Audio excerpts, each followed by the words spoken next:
All right, good evening, everyone. Welcome to the Big Bend Fishing Report. We will get started in just a minute. We're going to give it a few minutes for some more people to hop on. We got a lot to go over. Some new baits, new colors and stuff we're using, some different rigging techniques, and some best bets for the next couple of weeks. Yep. That we'll dive into. If you guys have any questions, feel free to put them in the comments. Some interesting stuff we found out at a meeting. Oh yeah, over in we're going to this week. Yeah, we're going to cover some stuff from the Seagrass meeting. I feel was really good. Yeah. It's a step in the right direction, for sure. Yes.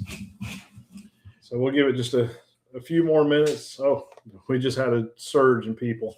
Well, we will go ahead and dive in. Let's go. All right, and we'll go ahead and start. As you guys know, I'm Captain Kenny Mullins. Pat McGriff. And Captain Greg DeVault. You sure? It's getting close to Christmas. You're bringing cookies to everybody, so we'll call you Santa Claus. It's been a long day. Yeah, long rainy day. It was. I even got to fish in it. I wanted to, but you should have. My people rescheduled. Oh, I know. Trust me. You should have. I told Brandy. I said I know it's going to be on fire. Yeah, it was one of those days when you got out there and just it didn't. All you had to do was hit the water for the most part. Yeah, it was pretty easy today, but all the conditions were right too, especially for what we were doing with the airboat. We had a really low tide. We had a front pushing down, and we had a real pretty much a light east northeast wind most of the morning. So, and didn't get that wet. We got wet going out. We got rained on one time where we actually kind of sat down, let it go by, and the rest of it, the other 4 or 5 hours, it was pretty nice. Well, what'd you fish? How'd you fish? And what'd you catch? Well, we caught a lot of redfish and trout, and it was kind of weird because I fished the same guys 2 days in a row. The day before, what is today? Today's Thursday, so I fished them on Wednesday, yesterday, and we caught a ton of trout, big trout, on the nice day. We had a lot of sun, light wind, if any wind, yesterday, and we caught a ton of trout, big trout.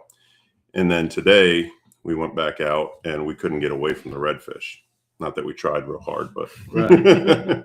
we pulled into one hole and we sat there for about an hour and a half, and it was as close to one after another as you could get. And they ranged from, like we've been seeing a lot of rat reds. We caught probably 15 or 20, little rats. And then we probably had 15 or 20 that were, mid to upper slot fish, all mixed in, all in the same little hole. And we only hit one other hole. And the really neat thing was yesterday, as I was going into a spot, I ran over in the mouth of a creek. It's something everybody want to pay attention to. The mouth of that creek, when we went over it, there was a big school of trout.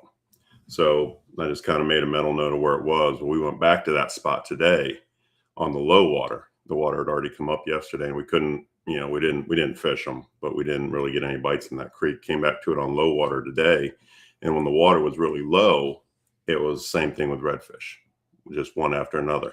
When the water got to just about 3/4 of the way up on all the oyster bars and almost touching the bottom of the grass, it was trout, one after another. And that was right where I'd seen that school, but I'm guessing they had finally gotten to the height, where they wanted to be in the mouth of that creek. And it, like I said, it was one after another. So, but a lot of that had to do with, a very low barometer and, what was coming in today and what's here now. Right. So, and I figure that'll carry over a little in the morning. I think so. Yeah, we're supposed to have cloudy days, but I was throwing the PVs just actually rigged just like this. We were, we had them. I had them on.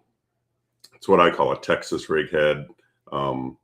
Z-Man makes it's called a Texas eye, and all it is an articulating head that the jig head floats free around. Swimming. For you folks who don't know what articulating is, it means it's loose and flopping, so it allows that bait to have more dance. Yeah, and then you can also rig it, you can rig it weedless. So when you're fishing around all the rocks on that real low water, it'll walk through those rocks really well. But we're catching them on that brown glass minnow. We're catching them on the, what's the one, the Canadian Canada crawl. Craw. Assassin. Those are Assassin Those are Elite Shiners. No. No, It was the P. P&V. P&V. The Lil P&V. Yep. And that's pretty much all we threw, just because it was working. It's working. Don't fix it. Yeah. That's the brown glass minnow. Yeah, that's the brown glass minnow. Yeah, that's been a good color. The Canada crawl's been on fire. Yeah, that's the one. I think I'm calling it the right name. That's the one that kind of looks like golden brim. Yes. Yes. Yep. Yeah, and that bait worked real good. And I threw a little bit of chicken on a chain, especially when the trout started biting good. And like I said, at that point, I don't know that you couldn't have thrown a cigarette butt out there and caught one. But like I said, you'd notice a difference here and there. So while we're talking about the little P&V, Pat brought in a hook, but this is one way that I rig these quite often. I do rig them similar to that, more with the swim bait hook, but I wanted to show this since Pat brought it. And I think I can get it close enough, Randy. Maybe not. Yeah, right there. Well, it's not. It's kind of hard to see it. Yeah, there you go. You guys can see that nose hook. Just a J hook. If I can get it in front of Pat's hand, there we go. And that's a saltwater assassin little P&V. They come in a little, what is it, an 8-pack, 10-pack? I'm not sure. 10 count, 10-pack. And this is good on those cold days when you just want it to barely sink, or if you're in really shallow water that you want to keep it from sinking too fast. And this hook is a Eagle Claw L7PG 4-aught. That's a live bait. They call it live bait in salt water. And I really like this for the nose hooking, or if you call it chin hooking or whatever. But it has a big gap that allows you to get that, even the bigger baits. The 5-inch will also fish on that 4-aught laser hook, laser sharp. That's a good looking hook. The shape of it's perfect for what we do. And whatever hook you use on that, I mean, I've seen people use circle hooks to do that and everything. You want to make sure you've got a big bite, which is the gap between the tip and the shank of the hook. Right. That's what keeps your fish hooked. You get a hook that's real narrow, you lose a lot of fish. You don't get them hooked. Mm-hmm. You get those big wide gaps like that one there, and the wider the better. They'll once they get in them, they'll stay hooked. Right. Well, this little hook tied on some pretty stout. I tied on 30-pound, and then it doesn't have the tendency to want to roll over and doesn't want to hook up, doesn't want to hook the bottom as bad. Mm-hmm. If you get too fancy and go loop knotting and all that for extra action, you're gonna hang up more than if you tie a Palomar and have it taut on some pretty stiff either fluorocarbon or mono. I use 30-pound mono. I don't use the fluoro. But in these creeks, I don't know. Are you using fluoro? I do, only because I have a lot of it. The only thing I really notice on fluoro, and I don't up here it doesn't, and I say up here because in a life before this I was south. Mm-hmm. The only time I noticed, eventually have to talk you out of that. The only time I noticed that the fluoro was better is when we were snook fishing. It would give you a few more pulls, I guess is a good way to put it, because that snook would wear across that line, his teeth, or it was always his teeth. It was never his gill. If his gills hit it, it cut it. Didn't matter what it was, but his teeth would rub back and forth. The fluorocarbon was hard enough that you get a few extra seconds, minutes, whatever it was, to get that fish to the boat. Where mono, it would go through much quicker. When I'm fishing here, our main obstacle here is rock and oyster, and it doesn't matter. Rock's gonna cut fluoro just as fast as it cuts mono. Right. If there's pressure on it, it's put against it. So I use it because I have it. It's not because it's a necessity for me. One thing I like about fluoro over mono is it's less memory. Yes. Yep. Well, I have a large spool of my trick fish, and it doesn't have the memory for being you know, if you buy wrist spools, which you have about a 4 or 5 inch radius, you don't get that problem as much as if you try to do it from a small spool. Just tell him he needs to fish more and keep it straight. I've got one of those 5 pound spools of Yeah. trick fish I've been using for about 6 years, and it looks like it'll last me another 5 or 6 years. It's something like 2 miles of line on it. So I think you're safe. I think I'm safe to have enough leader material. I made a mistake. Instead of buying the 2 pound spool, bought the 5 pound. Got the 5 pound spool, but it's lasted me.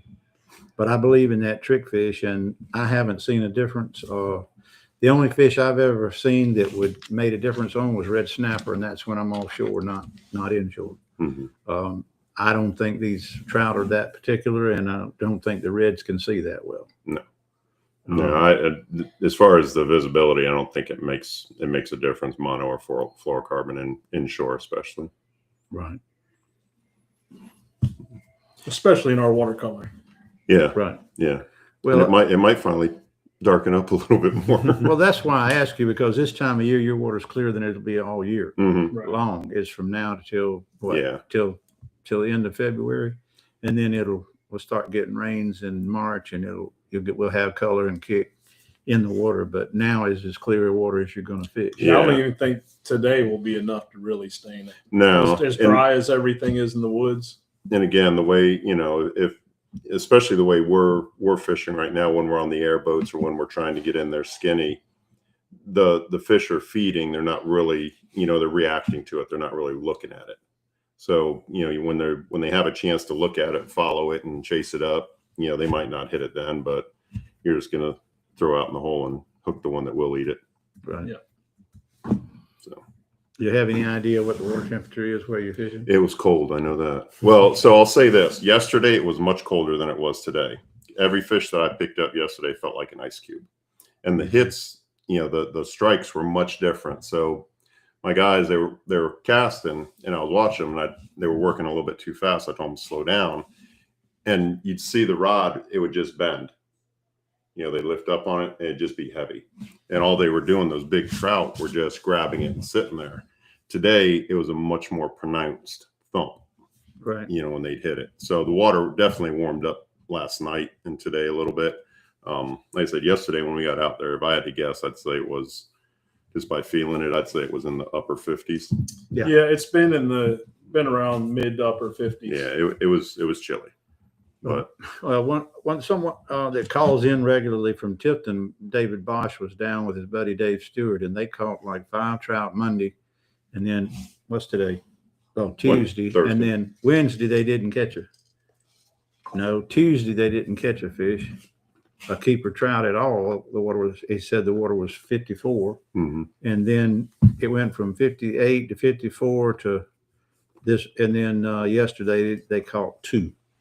So they had 502 for fishing that open Gulf in that 54, 55, 56 degree water.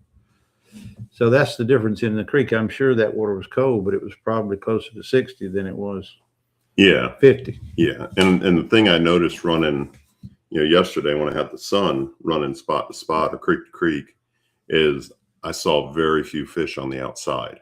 When I was in the, Mm-hmm. running the flat. I saw very few fish out Saturday there was quite a bit. there. Mm-hmm. Yeah, I went by one oyster bar when I was going into a creek that had about 30 redfish on it, and those were really the only fish I seen that were not up inside a creek. That was yesterday. Now today I couldn't see anything, and we didn't move that much because I didn't want to get too far from the river with the rain coming. Not this past weekend, the weekend before that, Saturday I fished a redfish tournament, the Go Live Mm-hmm. National Redfish Tour. And I had been fishing creeks up until that point, so we didn't have any water to get in the creek in the tournament boat. So we just pushed out, and we found a lot of fish. Not the right ones, but we found a lot of fish. Mm-hmm. We found some overs, found some mid slots. But it was so hard to not catch a trout. Yeah. Even being in a tower and sight casting, it hit the water and you catch a trout. Mm-hmm. And glad you brought these, Pat, because this is what this one right here. Mm-hmm. This is what I threw all day long. This is the Elite Shiner in the Pro Blue / Red Pearl. And it has, I don't know if the camera picks it up or not, but it has an iridescent, whatever you want to say, the glitter in that red pearl. It's pearl, actually, like mother of pearl in paint, but it really makes a difference when it kicks that light like that. And I'll tell you, when this thing right here, when that tail is gone, it's a really, really awesome bait. I like it with the tail swimming it, especially, fishing tournaments where you're covering a lot of water. But once you find them, you bite the tail off. So what he's saying. Yeah. Oh yeah. It looks just like a glass minnow. Yeah. Yeah. And I fished these baits in the spring, and I fished them back in October under a cork even. This is a little Bert Diener jig head that my buddy Bert Diener in Waycross builds. It's a 1/16. And I threw it last time I was out with the Hammer Time color and caught what trout I caught, which was few. But we were right on the front that day, and it was foggy. Yeah, that's so Pat, you and I went over to Assassin and we stumbled across that. Right.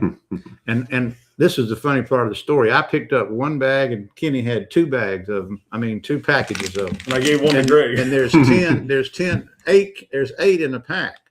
So he didn't have but 8 baits to fish the tournament with. Did you give some to your partner, or did you keep them to yourself? I kept them to myself.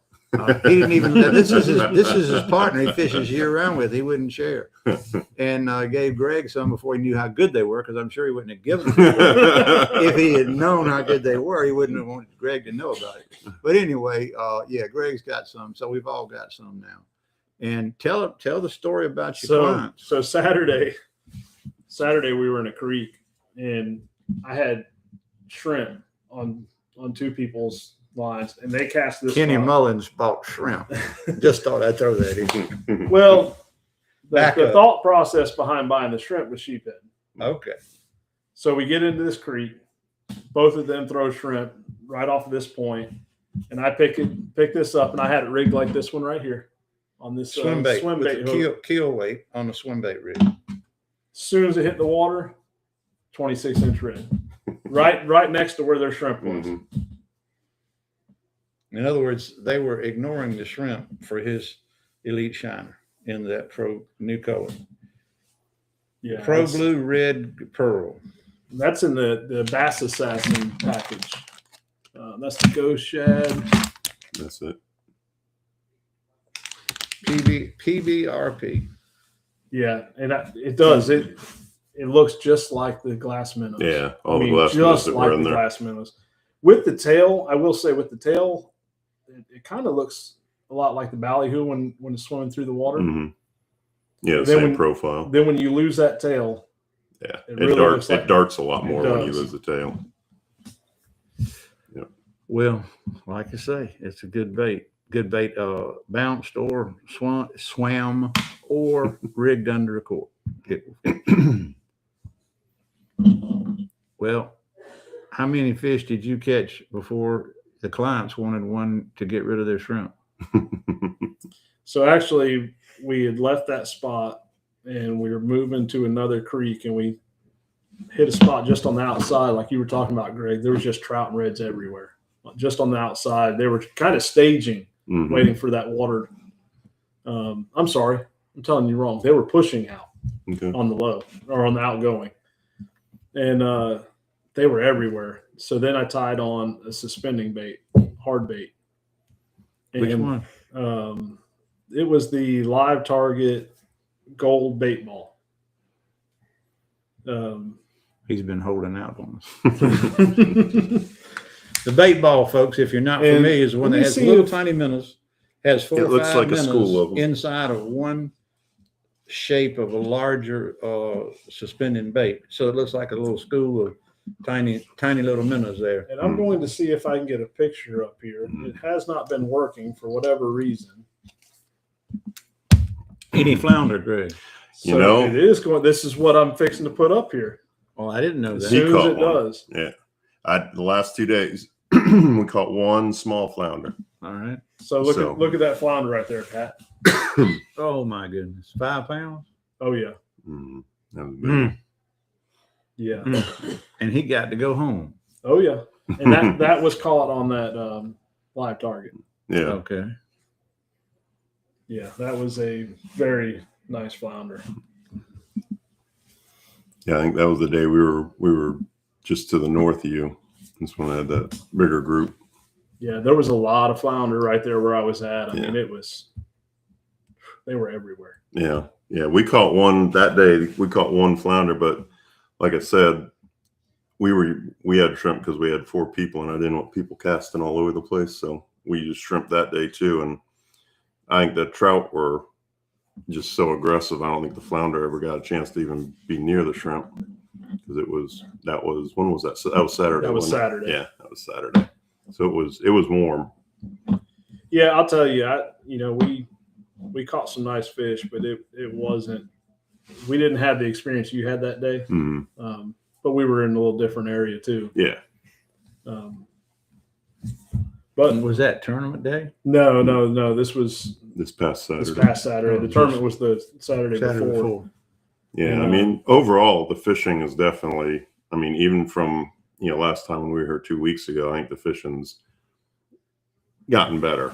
Especially in the creeks. I think everything has kind of settled into that area now. Not everything, but the fish that want to be in there now have settled in, and they're kind of calling that home. They're not moving in and out with the tides like they were a few weeks ago.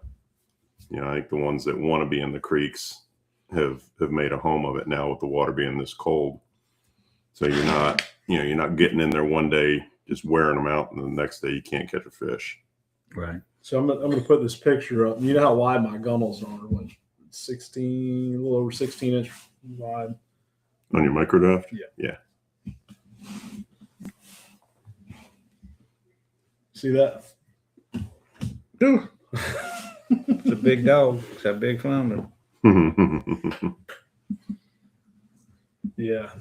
So Well, you said you've seen like 20 or 30 of them swimming around the mouth of that creek. yeah, they were everywhere. It was absolutely insane. I mean, in a good way. Have to go out with a poker and get them. Yeah, I plan on it. So Travis Andrews was asking a question. So I'm going to put some stuff up here. He was. Excuse me.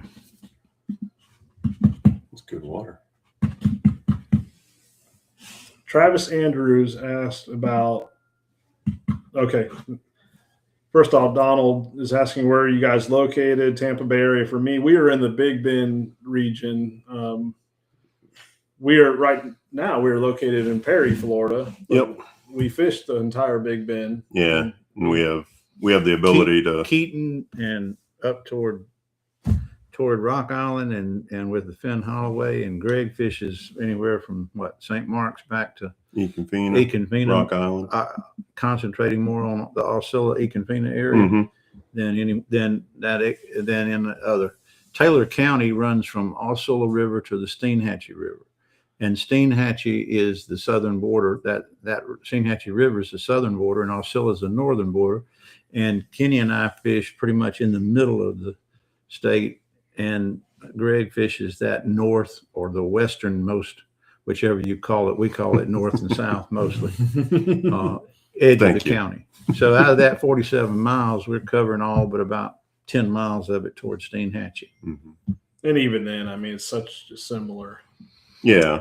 Just write it down as the best grass flats in the state of Florida. And we're going to get back to that in a little bit and talk about some of the seagrass meeting. Travis Andrews asked where the ducks are. So Travis, in the air. I'll This share is a fishing report, Travis, and don't you forget it. That's okay, Travis. Look at this young man with his first duck right here. Beautiful Drake redhead. Yep, he was proud of that. And then a couple of Drake bluebills that him and his daddy got. Nice pile of ducks right there. I think he had a bufflehead that night. Another too. nice pile, yep, bufflehead. So, but they have moved on. Yeah, I didn't. Like I said yesterday, I saw very few. Today, I seen a few, but it wasn't much. But I didn't move around much today either. No, I mean it's like I was telling someone they called yesterday wanting to go this weekend, and I said, they left overnight, but they can appear overnight. We're just gonna have to. I'll give you a call if they show up. Yeah. We're supposed to pop back down to what, 34 or something Yeah, it's supposed to get chilly tomorrow night. Yeah. I think And then it's Saturday supposed to morning warm it's going up to in be the cold. 70s for about 10 or 12 days. So it's going to be strange. Well, I knew that this weather was going to come through because every time that my buddy Jim Rudd schedules a trip, we have some kind of weather. Yeah. And he texted me earlier. I'm just going to read it because I don't want to misquote it. And it does. It happens every time. He said, "Did you order this 30-degree weather for my trip on Saturday?" I said, "Hopefully it won't be that cold." I think everybody's got a client that just never fails. If they call you, just plan on bad weather. Yeah. They're a magnet. I've got one. He lives up in New Hampshire, and I don't ever want to jinx him, but the last couple trips, he's actually the weather's been good. So I think he might be past his penance there. He got over his jinx. Yeah. And now he's jinxed again. I hope not. We were talking about last time he was on the boat, so I think he's okay. But yeah, everybody's got that client. But yeah, it was that in this upcoming weather we got, when it starts going up and down like this, it's just like any front. The day of the front or the day before, like today and tomorrow, the fishing is usually really good. It's always, the water hasn't dropped yet. The temperature hasn't dropped. So the fish are still pretty active. Come Saturday morning, probably Sunday, that water will be cold all night. It'll have that cold air on it. So Sunday might be a little tough, Monday, but then as soon as you start to get a day or two of that, warm air again, that water warms up quick. And it doesn't take much. It only takes 3 or 4 degrees. And those fish, it's a huge difference for them. Yep. And they come right back to life. And if they haven't eaten for 3 or 4 days, they put the feed bag on.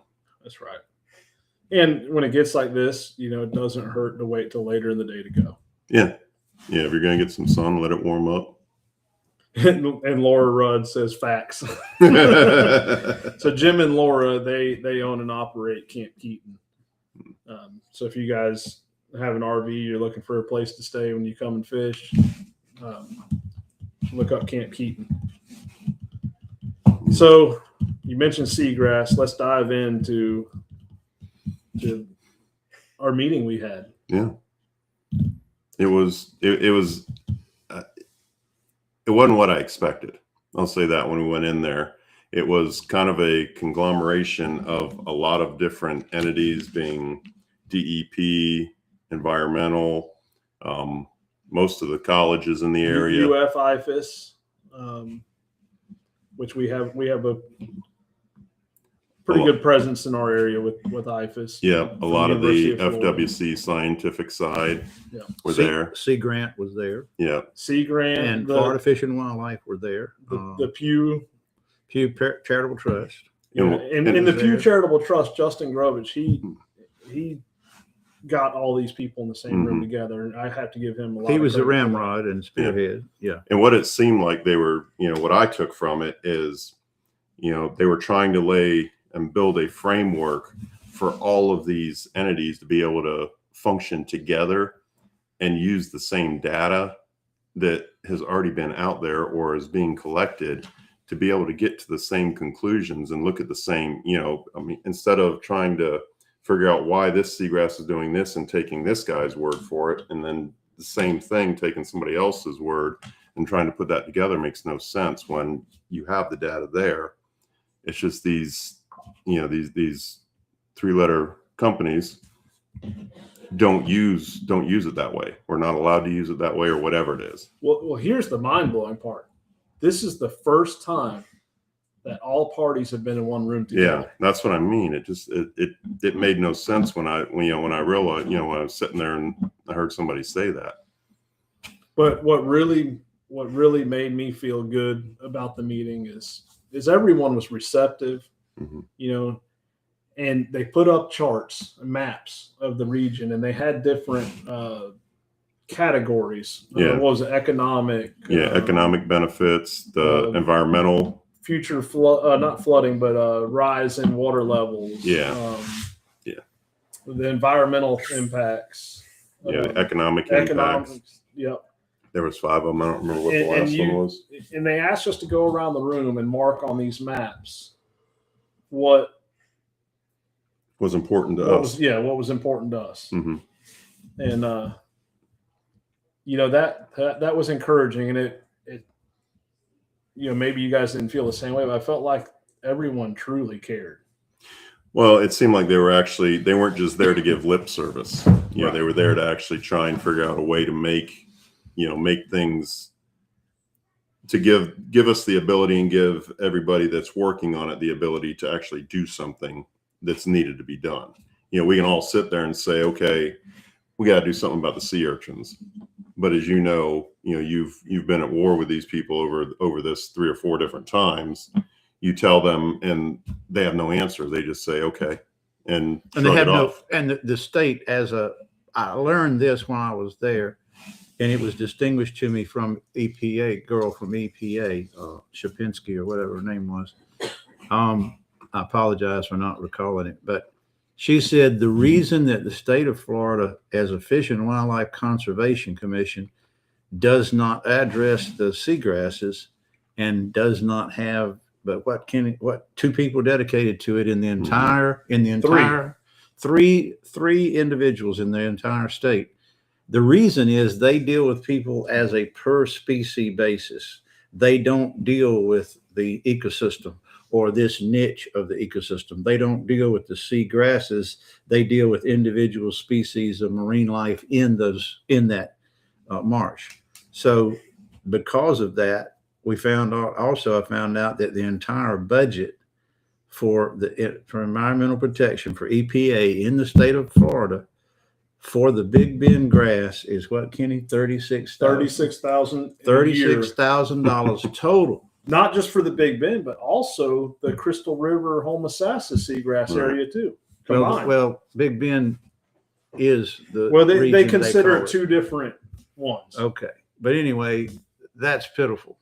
And so by realizing that and recognizing that and stating that, perhaps that can change too in the future. And they can, because if they don't protect the grass, they're not protecting the species of marine life in that grass.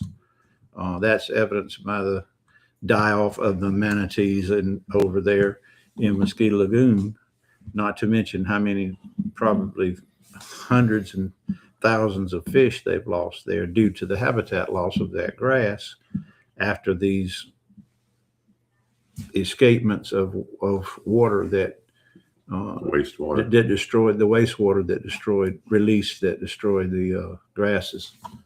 So you mentioned Shapinsky, which was correct. I looked it up. I took pictures. But when we started talking about the sea urchins, actually they brought it up. They said that they would like to talk to the person who found the sea urchins. And I said, well, that person was me, that reported it. Mm-hmm. And that was Savannah Berry with UF IFAS Sea Grant. And Kate, I'm not sure how to pronounce that. Suchanik. I'm not going to tackle it. which was with the DEP. Yeah. And they wanted to follow up not only with that, but we talked about, we talked about some seagrass loss, not just with the urchins.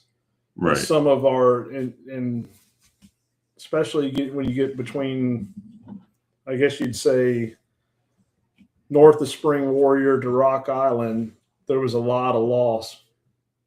Yeah. What was it, 2 years ago, Pat? Yeah. We had all that rain and the water was black. And, I mentioned I felt like our waterways in the woods. Right. We're blocked. Are blocked. There's 100% blockages in these creeks. And even when it came to the storm cleanup, they cleaned up some. I mean, obviously they cleaned up a lot. Yeah. But they didn't. They left a lot too. They left a lot. And the way they cleaned it up was to maximize their profits. Yeah. Not for the benefit of the ecosystem. Yeah. And they looked at it from the point of, all that water is dammed up in the, basically in the woods before it ever gets there. And when it sets, sediment collects in it and different things, different biologics collect in that water. And when it does finally get out here, Trickles out. yeah. And when it does finally get there, it's not what it should be. It doesn't get filtered. It's and unnaturally stained. Right. It's, we have a natural stain in our systems because of the cypress. Mhm. But that water, like you say, is supposed to be flowing and moving. And when you stop the tributaries and you jam up all the tributaries, then that whole basin becomes a lake or a swamp where it might dry out, were you to have the tributaries cleared. And that's what Kenny's talking about, that we're working on, or that we're hoping to identify to that group. Yeah, because the one lady said, "Well, we're walking tomorrow at Hagen's Cove, and we're going to look at some of this." And we're like, "No, you can't see what we're talking about walking and going In a to bay, Hagen's Cove in an open bay. No. So we invited them to get on the boat with us for us to show them what we're talking about. And they seemed receptive, Mhm. very receptive. One, because they don't have the budget to get on their boats and go out there. They don't have the. They don't have them. They don't know the area. They don't know where these Right. problems. They don't have the areas are. personnel or the finances to cover the area that they're talking about, that they're budgeted less than $40,000 for. It's just ridiculous. It's absurd. And so we offered to volunteer our time, gas, and money to take them out whenever they wanted to see this and document it for themselves, or to record data. We don't care. We'll do it. We'll back them up to do either one. Yeah, it's very important, because without the seagrass, we don't have the habitat for our fish. There's nothing. Yeah, the seagrass goes away. You're gonna lose 80% of this fishery. Yeah. I mean, if not more. I mean, everything lives because of that seagrass. And like I said, I've seen areas. Pat mentioned the lagoon. I fished the lagoon back in, started fishing it back in the early '80s, and I mean, it was just like here. It was just beautiful grass everywhere. Yeah. And I'd watched it turn into, the bottom looked like this table. Yeah. And you couldn't find a fish in that lagoon. Yeah.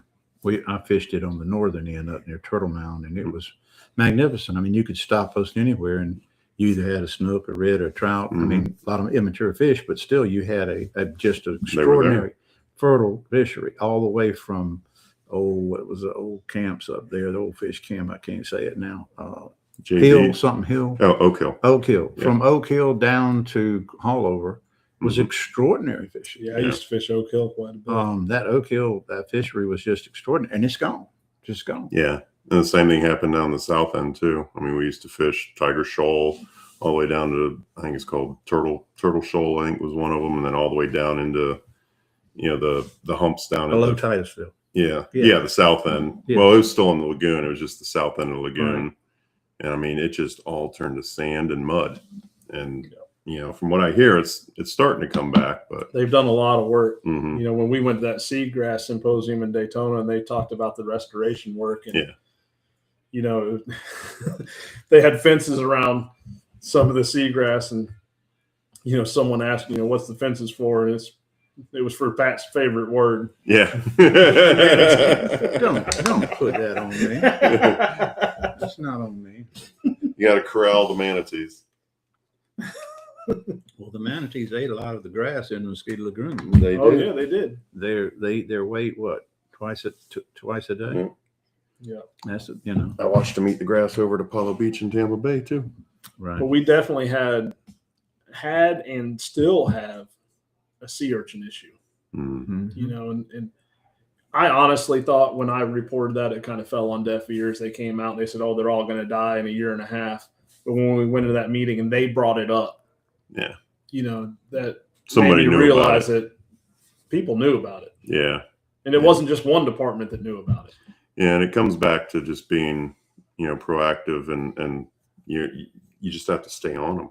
Right. I mean, it's just. Well, just now the we way have it a is. direct line of communication Yeah. with the right people. Yeah. And that's huge. And Well, hopefully the follow-up will be to amalgamate their data and to have a direction of which to alter the degradation of the grass in our region. And that was the statement that got me. They were talking about collecting data and how they were acquiring it and where they were getting it from and this, that, and the other thing. Now, I think it was you were talking to them about the trout when went to Crawfordville for the trout symposium over there.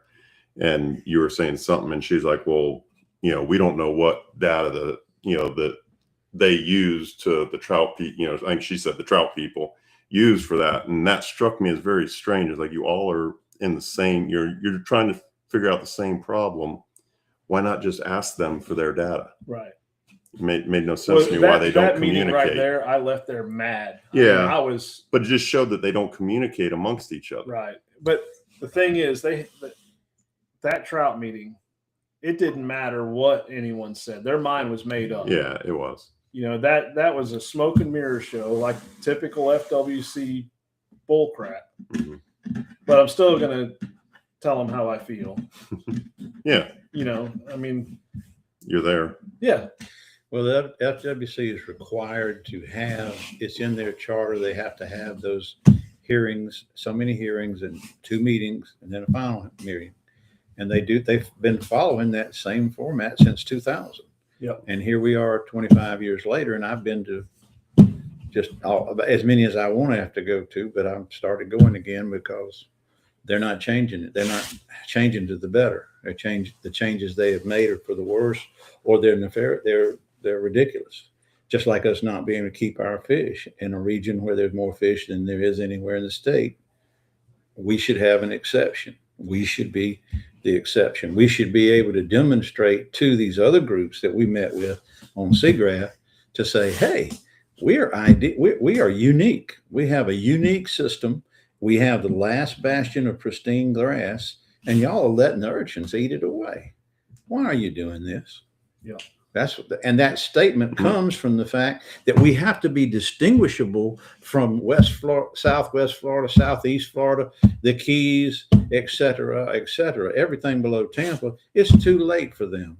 What fish they have, it. What fish they have is 1, 2, 3 fish a day. Whether you're a guide or not, doesn't matter what your ability is. That's why you left there and came up here. Mm-hmm. You couldn't make a living down there. You didn't come here because you could make a better living. You couldn't make a living down there.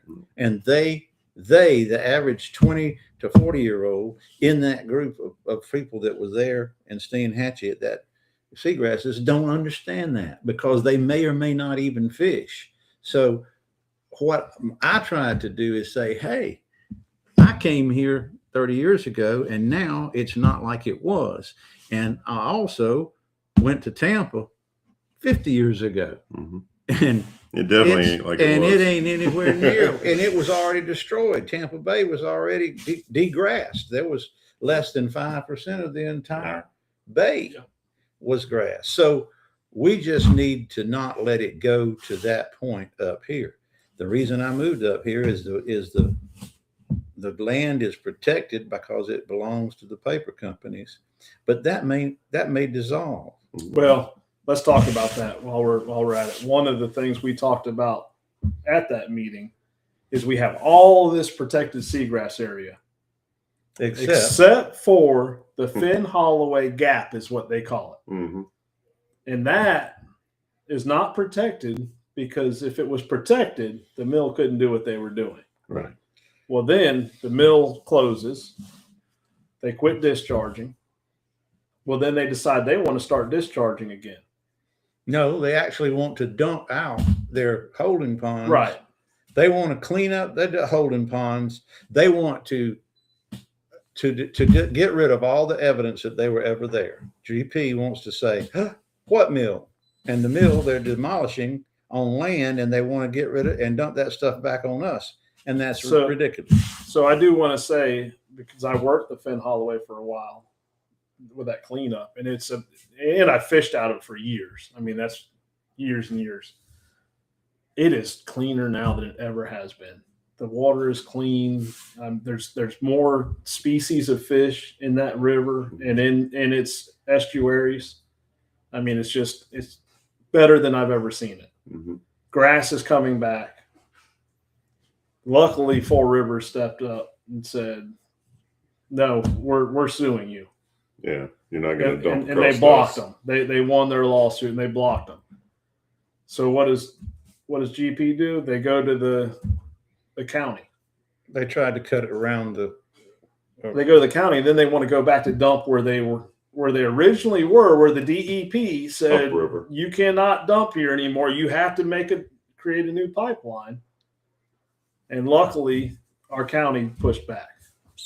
Right. So now what we need that Finn Holloway gap closed for two reasons. One, to prevent them from dumping in that river anymore. Yep. But number two is it prevents any future dredging in that area. If there was ever to be any development, if the wildlife management areas were to ever sell, they could not dredge that area. Right. Any of that protected area. Right. Which is basically from Steenhatchee all the way to St. Mark's. Right. And David Bosch asked, urchins, major storms, and prop scars, what else is damaging the seagrass? We really haven't seen a significant damage to seagrass due to storms. The two biggest things that we've seen, well, I guess you could say storms if you want to count the woods flooding, but I guess that could be related to the blockages, major storms that way. But as far as just the storm surge, but the two big things I would say that we see the most problem with is the urchins right now and the prop scars. The prop scars are horrible. Prop scars, and the other thing is we everybody needs them, but the shrimpers need to maintain their gear and make sure that it's working properly. They can drag through the grass and everything if their gear is maintained and properly working and not destroy the grass. If it's not, they will pull that grass up by the roots. One swoop. I mean, it'll look like a airport landing strip out there.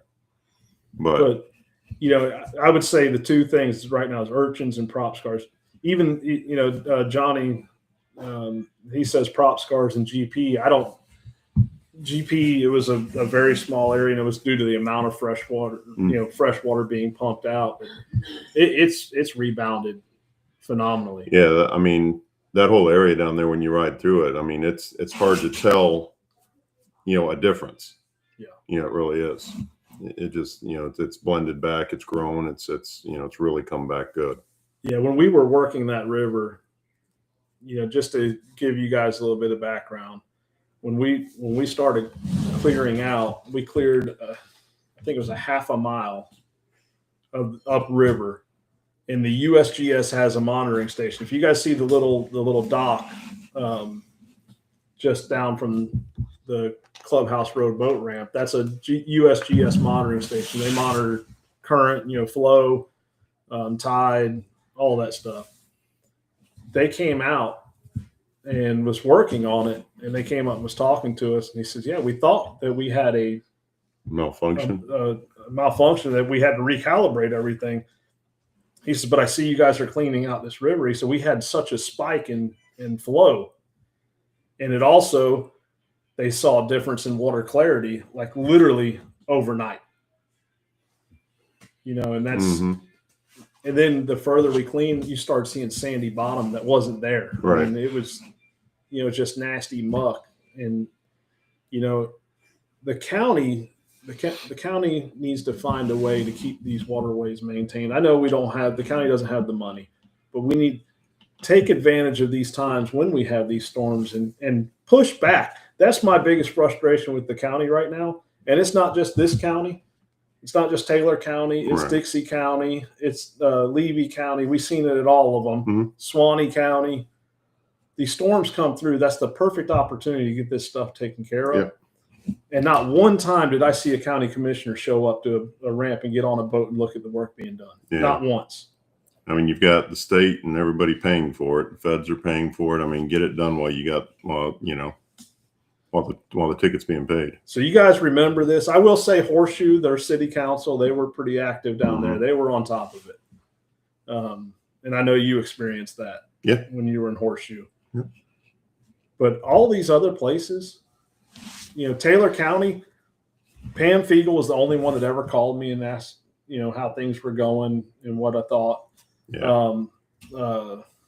Why am I drawing a blank on her name? Luana? Lawanda. Lawanda was great, but none of them actually came out to the site and seen what was going on. No one got on that boat. And when I called them and told them, hey, they're pulling out because they're only making $40,000 a day, working 4 hours, it was like no one cared. Yeah. And now we were out there today. All that waterway that we cleaned up in Finn Holloway, there's 100% blockage. Yeah, there's trees back down again where you can't get past them. Yeah, and it's all stuff that should have been taken care of the first time through. Right. And I'm sure that's just one river. And they pulled out with 3 months of 100% reimbursement funding left. Federal funding, they pulled out. And our county commissioners sat back and just let it happen. Yeah, that was a shame. And it wasn't, like I said, it wasn't just Taylor County. It was everywhere. Yeah, but it was a missed opportunity. Yep. But but we, the people, the community, needs to remember that when it comes time to vote. 100%. And just like there was a recent county commissioners meeting and somehow we mixed up days over the Finn Holloway thing. Luckily, the county commissioners, pushed back and told GP no. Said no. But it takes people of the community that it will be impacted by this to show up.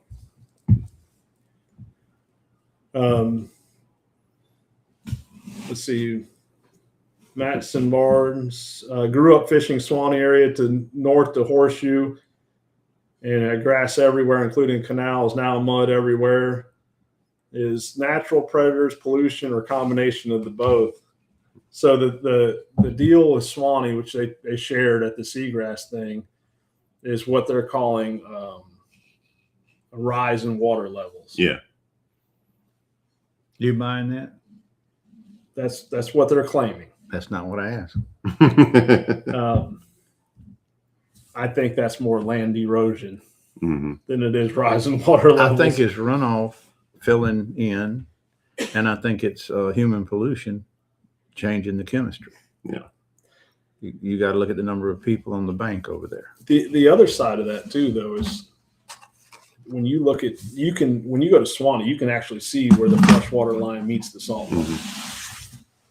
Well, you're not going to have the saltwater grasses growing in that fresh water. Yeah, that's right. Yeah, and I think you get a little bit of just a natural cycle. I've seen it.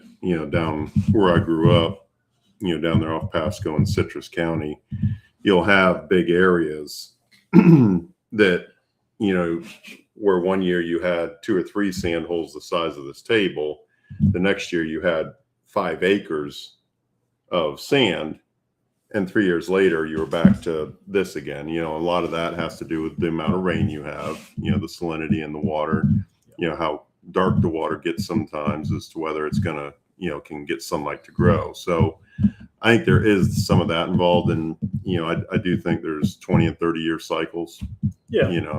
Our fish go through it, everything goes through it. Whether that's what that is or not. If it starts coming back in a few years, that's probably what it was. Right. But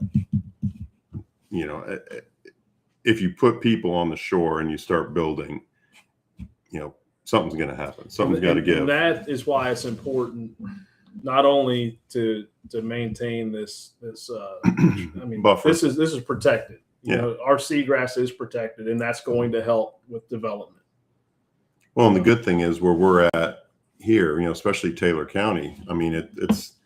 It's probably the biggest buffer area in the state as far as to protect the coast. I don't think there's another stretch of the coast that you can go 40 or 50 miles and not see a building. But all it would take is the wrong people voted into office. It would. And that's part of the problem too, is the DEP directly reports to the governor. The governor appoints the FWC commissioners. All it would take is a bad run of politicians. And I don't want to get into politics, but some positions should not be appointed. Right. And there's not much we can do about that right now, but it is a reality. No. So that's something to think about. Down the road. next election. Right. You know, It's been like that for 25 years. They changed it in 2000. Yep. And nobody's been able to affect them. right. I don't see that changing. So I know we kind of got off on a tangent there, but there's a lot of good coming out of this. Mhm. You know, like I said, especially thanks to Justin. You know, that was huge. All right, why don't we talk about the what's coming up? They said we're going to have 10 to 12 days of 70 plus degrees after Christmas. It's supposed to go for 2 weeks on 70 plus. Right. So we're gonna have an Indian winter. So what are y'all going to do when those fish come barreling out of those creeks back out on the flats? The barrel out on the flats. You follow the fish. Okay. That's what I need to tell the public. But I will say I this. know it and you know it, but I wanted to know if you were going to tell it. That's the thing. So I've fished wintertime. Now I haven't done it up here for that long, but I've fished out of my airboat in the wintertime for about 25 years now. And there's been different times. And what I've noticed when we get, I'll call them Indian summers, where you get, you know, a week and a half, 2 weeks of springtime weather, is, you know, fish are very aware of length of day. So they know it's not springtime yet. They really do. So I don't feel that they move out of the creeks just because it's warmed up. They're still reliant on their food source. So if they go out, and I don't think they'll venture, to me, it doesn't seem like they ever venture far when they come out, and they don't find food, they're not going to stay out. They're going to retreat back to where they were, you know, where they have food, where they have protection, and where they're comfortable. You know, they still know the days are short. They don't, you know, they can feel the barometric pressure.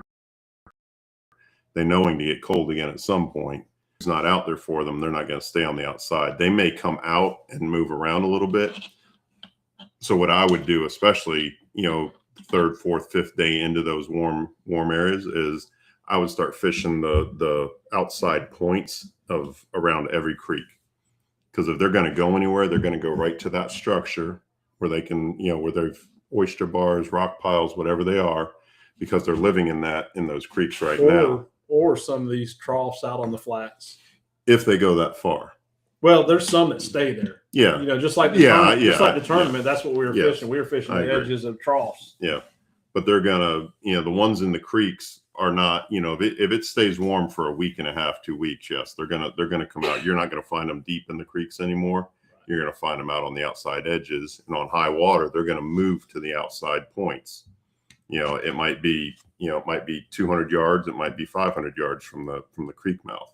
And for the people that doesn't have a boat to get in there, because a lot of people doesn't have a boat, especially wintertime. Mm-hmm. You know, we have these big tide swings, these negatives, and you know, winds impacting it. There's fish out there. You know, you find the ditches, you find, you know, the natural channels coming out of creeks that come out into the flats, and you can fish those, and there's plenty of fish. The way I always approach that, I fished a couple weeks ago on a negative tide with a client that didn't want to, he just wanted to fish off my skiff. So we put in not at the bottom of the tide, obviously, because I didn't feel like dealing with the river. So we let the tide come in for about 45 minutes, worked our way out the river. And then all we did is, you know, there was a few creeks I wanted to fish. So we started working in towards those. And as the tide allowed us, we got in them just as soon as we possibly could with the boat. You know, it wasn't, you know, the airboat, obviously I'd have been in there an hour and a half before, but, you know, we got into those creeks and it was still just as good. You know, we still caught plenty of fish. You don't have to be there. Just, you know, we go there because we can get there in the airboats. You don't have to be there on those dead low tides. The fish are still, if there's 6 inches of water over a shoal, they're going to stay in that 6 foot of water in that hole. You know, now there's 2 foot of water over that shoal. They may come up on it to feed. But this time of year, especially, you know, I just feel until the days start to get noticeably longer that I don't think they venture far from those creeks. The fish that are there. Right. The offshore fish, yeah, they're going to, you know, they probably react differently, but that's Pat's department. I honestly, I I'd be glad to go out there and just start throwing a bait and hoping. Yeah, I mean, I do have some clients that want to do that. You know, they don't want to go on an airboat, or they don't want to wait till later in the day when I can get into a creek based on the tide. And even then, I can get in when most people can't with the micro drive. You know, but still, there's some days you never get enough water. No. You know, so all you do is push out and you fish those ditches, those bombing holes, and you know, you find all those deeper areas, and you get on the edges. There's going to be fish. Yeah. And I mean, the one thing I've heard Pat say 1,000 times, you fish for what's available. Yeah. You know, the trout aren't biting. You don't fish for trout. You'll catch blackfish. Yeah. You know, I mean, that's the same way inshore. You know, the register, you can't get in a creek. You move out and try something different. It's fishing. Yep. Well, nobody's asking any questions. Let's see. We're not being very interesting. We must not be very interested. Oh, no, there's a lot of comments. But are there any of any? Oh, good. Yeah, they're all good. I thought you were comments. skipping the bad ones. That's why you didn't read us about. 20 Steve of them. Black said Robert Pennington said driving to Keaton Beach now, looking forward to fishing a couple of days. Steve Black said the fish are biting over slots all day. Nice. Johnny says water looks way better this winter. Jason Johnson, hey guys, see y'all from Cherry Lake. Keith Ford said great topic. It certainly don't get the attention it needs. David Bosch says urchin, major storms, and prop scars. What else damaging seagrass? David Bosch driving all over that grass. Prop scars is probably number one. I mean, it's bad. Yeah, you got to Well, realize. And this year too, especially the one comment was made there, the water looks great this year, and it does. And I know when I'm running around in my little boat, or if I'm in the airboat driving around, I'm seeing a lot more rocks than what I normally see. Than So what you knew were there. yeah, it kind of gets your attention a little bit. But you notice the prop scars a lot more for sure. So what Greg is saying is that now's a good time if you're not catching fish to go mark some rocks. Yes. You know, get your GPS, hold can that definitely finger see over 'em. that button, and every time you bump one, if you're on an outboard or else look and see them, you can find a lot more than you ever thought was there. And that's one thing when, like I was saying, when we started on that low water and worked our way into a creek, you know, I'll just work in real slow. And every time you drift over, I mean, because there's rock everywhere. I mean, we run over it every day, whether we know it or not. But every time you see something, you know, when I'm doing that, I'll do that exact thing. I'll reach down, I'll hit, you know, I'll mark where that rock or that rock pile is, you know, and it does two things. It, you know, it shows me where I can and can't run, and it gives me a spot to fish. Now this time of year, this water's so clear. And I like when we were guiding duck hunt the other day, and we did get into this point, and I said, you know, I'm gonna turn around. We were seeing a bunch of ducks somewhere else, and shouldn't have done that. But anyways, a spot that I run wide open on plane most of the year, just loaded with rocks. We're bumping them, yeah. But you know, like you said, some of them I didn't know were there, and I marked them because I know when springtime comes, that's going to be a hot area. Oh yeah. You know, and if it wasn't for that negative tide, we'd have never known. In real clear water. Yeah. Yeah. Normally the water is a little, I mean, it's cleaner this time of year, but there's normally still a pretty good stain to it. While we were fishing the tournament, I found some new big rock piles in some areas I'm not going to disclose, but I now know why I was catching certain species of fish in this one area. Yeah. But now I know where to go target them. You know, it was just a bycatch trout fishing. Now I know. Yeah. And even, I mean, Pat's been a guy. I mean, we've all been guiding a long time, and there's not a day out there that I really I don't want to say figure something out, but learn something and add something. You want to add to add to what we know about everything out there, and it's it's like wow, especially when you see those big piles of rocks that and you look down and your tracks go right over them about 30 times. You're like, oh my gosh. Yeah. Yeah. So now more questions are coming in and comments. Tim Moody says, what's the bait going to be on those warm days if messages out around the mouths? right here, Mhm. chin hook, swim bait hook if the wind's blowing, or a true light, super light jig head. You just can't go out there and fish your grandpa's 1/4 ounce redhead jig head that you buy at Walmart. You're just not going to get those fish to bite that 1/4 ounce jig. It's going to drop too fast, and it's going to stay on the bottom. It's not going to be in the column where they're going to strike it. It's got to be up there where it floats slow. It's got to drop like my hand. And if it doesn't, you're going to have a hard time with fish in 50-degree water. So something we haven't talked about, and I should have brought some today because I was going through all my lures. It's your Ned rig, No, I do have those. The salty snack. right? That is great for this time of year. Mhm. Small little bait. No, it's a big No, bait. it's Oh, a the big big one. Okay, yeah, I was big one. thinking the little 2.5-inch one. Yeah. We can show those in February when things are warming back up. We can show them along with Eric Bachnick of Mirror Lures. Saw his new Yeah, blanks. he I had called it them. until you said it. Blanks. Blanks is what he called the blanks, Yes. and that will also work with these chin hooks. Yep. But I would be throwing little tiny baits because these fish are in recovery from 50s. Even if it's 2 weeks from now and it's 70 for 10 days in a row, once these fish, the body temperature gets down low like that, they are not as aggressive if you're on the outside. They don't pop a bait. They don't try to take it away from you. They just going to slowly pick it up. And they're not going to act like they will in April and May. It's just not going to happen. Just because it's nice and warm and you're wearing a short sleeve shirt doesn't make the trout warm. Right. The bigger the trout, the slower he warms up, the longer it takes for his body temperature to come up. If you get in short fish, move. Catch 3 or 4 and move 100 yards. You don't have to move 10 miles, move 100 yards and try to isolate your bigger fish, not only in their location, but their depth. Get the depth first of where you can get a bite of any kind.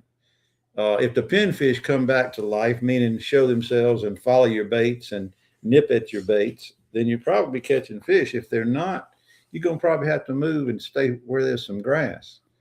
The pinfish are going to use that grass to hunker down in, and the trout are going to be real close by. They're not going to be up there in the sand and rocks where these shallow water fish can dash back in the creek and warm up. The Earth's core temperature is 68 degrees. What the water coming out of the springs is 68, 70 degrees. Mhm. So that water is going to be at least 60 degrees. If it starts out at 70 or 68, it's going to be in the 60s coming out of those holes. The creeks that have the springs are the ones that are going to produce the fish. And if you have identified which ones those were, you can save your time and not go in the creeks that don't have the springs. Yeah. I think one of the most important things when we start to get those warm things is just watch your water temperature. And I will say this because just like, yesterday you talked about how cold the fish were, but we're on a warming trend. Yeah. Just because we have a warming trend doesn't mean that Yeah. The water's lags behind a little bit. It Right. takes a lot longer to warm up than it does to cool off. Right. The water and the fish. Yeah. They're cold-blooded, which means they assume the temperature of the environment that they're in, the water they're in. Yeah. But yeah, you can kind of, like I said, if you come out and you see water temperature in the 50s, you're going to be working baits slow. You don't want them falling fast or anything like that. Right. And if it happens to be in the 70s, you could try working them a little faster. And I'll tell you this, Saturday, I told you that it was a little slower for my group. Well, I stood up on my seat. I was in my microdress. So I stood up on my seat. I said, there's fish everywhere. I got to see what's going on. And they were working it slow. Mhm. They were, but not slow enough. Yeah. I'm watching fish follow, watch them open their mouth. And then about the time they'd open the mouth and just slowly go into it, twitch. I'm like, stop it. Just stop. Yeah. And they won't chase it. Yeah. One time he had 7 redfish all around this plug. And they were right there. And then you'd see all of them just open their mouth real slow and then twitch. I'm like, just stop. Just let it sit on the bottom. Mm-hmm. Yeah. So I know we had several times where you'd throw out and you'd work it, and then, I mean, I did it 2 or 3 times. I'll look down at my phone or go to unzip a jacket or something like that, and go to lift the rod back up, and there's a fish on it. Yep. When it was just sitting on the bottom. And that's why you mentioned Ned rigs. That's why Ned rigs work so good, is because you can, especially if you have some current in a creek or something, you throw that thing and it sits straight up. Yeah. The head sits straight up like this, and it's just doing this without you even working it. It's just slowly moving with that current, and they can't stand it. Yeah. But it's moving slow enough that they can come eat it. Yeah. Or it's coming to them. Right. Yeah, that's the one thing I've noticed. If you're working in an area, all of a sudden, it'll just literally, it just stops and gets heavy. And as soon as you put a little pressure on it, you feel that fish. But if you're using a regular jig head, you better have a bunch of them with you. Yeah. Yeah. I very rarely throw, I just call them an open jig head this time of year, especially in the creeks. I'm usually always throwing these, these wobble heads, articulating heads. Speaking of that, let me see. I got to take a picture of those. No, I need a package. That way I can order those. Yeah, because even those, you go through a bunch of them, but the regular jig heads, my goodness, I'll go through So 50 I'm gonna put a day. this. I'm gonna put this up there for you. Put it up there, and then I'll take a picture of it also. Where do you order those from? They're just on Amazon. I don't have to remember it. Yep. They're right on Amazon. They come in a couple different sizes and weights. You can get different hook sizes. And they hold up well. That's the thing I like about them, is you can, a lot of stuff on Amazon is cheap. But them, I mean, you'll get a full day out of one jig head if you don't lose it in the rock. No, my Ned rigs, most of the time I'm throwing the 1/5 ounce. And I'll tell you something else that worked great for that 1/5 ounce Ned rig, because we had a question come in about rock bass tips. They work great for them. Yeah. You don't need that fancy. You don't need it, but let me tell you, don't need they that work. fancy stuff. The sea shed with I use a 1/4 ounce electric chicken jig head. Who's asking that? Chad Hall. Chad, the most important point is you got to keep your eye on the bottom. You got to be able to see which way the boat's drifting and throw exactly down current. If you get 10, 15 degrees out of current, you're going to hang the bottom and you're not going to catch those fish. Those fish want that jig dropping back with the line that the boat's drifting in. And I use a 1/4 ounce electric chicken assassin push-on jig heads, not screw lock, real simple. The 5-inch is, to me, the best bait because it's bigger and they can see it, come over and get it. If it's cold and they don't want it, throw the sea shed. If they take the tail off the sea shed, rig it upside down to start with, and don't worry about it. Just keep fishing it. The sea shed without the tail is a better bait for blackfish than with the tail. The P&V works good too. My clients don't understand it. Well, yeah, the P&V is fine, but I think you'll find the sea shed less expensive for you. And but either one will work if you can get the colors you want. And I noticed Johnny said he was he could see the bottom in 28 feet of water hunting black bass. I'm catching them in 4 feet of water. Yeah. 8 to 12 feet of water. It all depends on where your structure is. If you're out there in that depth, if you want to know how you would work them, I use a big jig head, a round head jig head, and 1 ounce, 1.5, and 2 ounce. You drift the boat, and you use a little cut bait on there for sweetener, just a little bit of anything, and just mount that bucktail jig in that heavy size.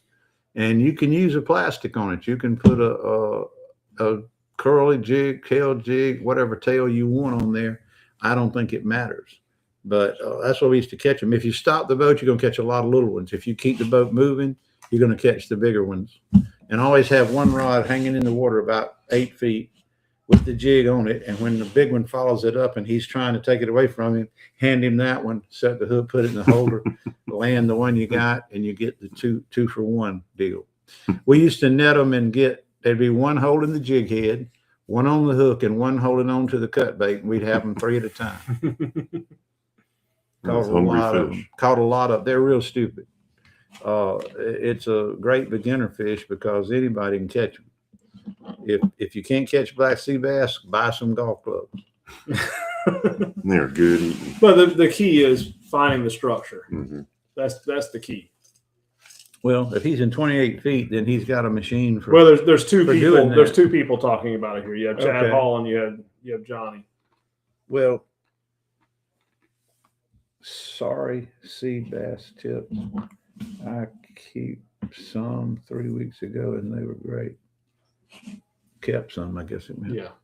Yeah. So we got in. I mean, I got a couple of rock piles in 4, 6, 8 feet of water, and then of course some out there in 8 to 12, even 15.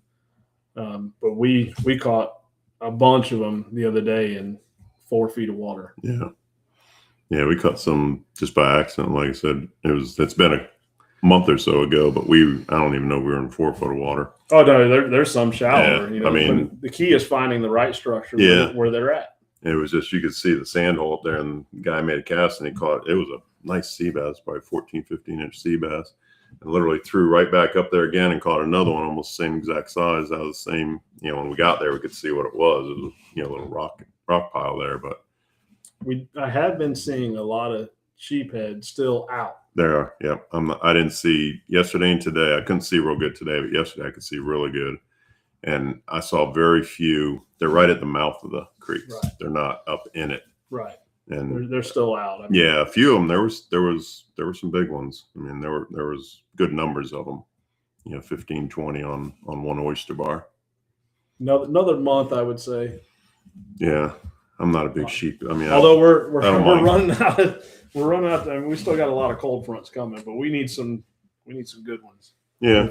Push them in. Well, like I said, this might not be the year that we get. It seems like we're kind of in a little more of a La Nina pattern than a normal pattern. Where But it's coming now. Now that Yeah. you said that, it's coming. yeah, I hope so. I wouldn't mind having a few real blasts that last for 4 or 5 days. So let's see. We got Christmas coming up. Next Thursday, the Thursday after it's the 1st. So you guys want to plan on? What's your thoughts? Coming back on the 8th? Mm-hmm. Yeah. Is that the next one after the first? Yeah. So we'll take 2 weeks off. We'll come back on the 8th with some more information. All right. So Good deal. How can they find you, Greg? Well, the easiest way now is right behind us now. You can get a hold of us that way, or you can just kind of put my name into the Google bar and it'll pop up everything I've got. Just Yep. Captain Greg DeVault. But you can call the 800 number or go to realfloridaoutdoors.com. You can get a hold of actually all of us. Yeah. So onemorecast.net. You can remember castnet, so onemorecast.net. Now we know how Pat gets all his fish. The truth is coming out. I've got about 3 of them. I got a brand new one I've never thrown. I hadn't thrown a bait net in I hope 5 I'll never throw 3 or another 4. one. You don't ever want to throw another one. No. I don't throw one the way you do. You can, I'm sure, but I don't. My shoulder doesn't want to do it anymore either. But I have forgotten. I think I got rid of all of my cast nets. Convenient amnesia. Oh yeah. I don't thrown care if more. I ever throw another one. I've thrown more little ones in creeks for get bait to go flounder fishing than I have anything else. I mean, I used to go wade out of Anclote cast netting mullet, to smoke some mullet. Yeah. Those days are over. Well, I had 3/8 inch nets. Never throw mullet net. Yeah. No, Well, I've thrown My shoulder. I've wouldn't thrown do that. quarter, 3/8, depending on what bait you're going after. Yeah. Mhm. Like I said, hopefully never again. Yeah. No, Well, maybe. hopefully. We've got some summertime stuff. Yeah, I'll throw them for pogies if we have to when the tarpon show up. But All righty. Well, we'll see y'all in a couple Y'all have of a weeks. Merry Have a Merry Christmas. Christmas, a Yeah. Happy New Year. And do you have any last minute things to add, Pat? Nope. Just good fishing to you, and like I said, stay warm. we'll see you next year.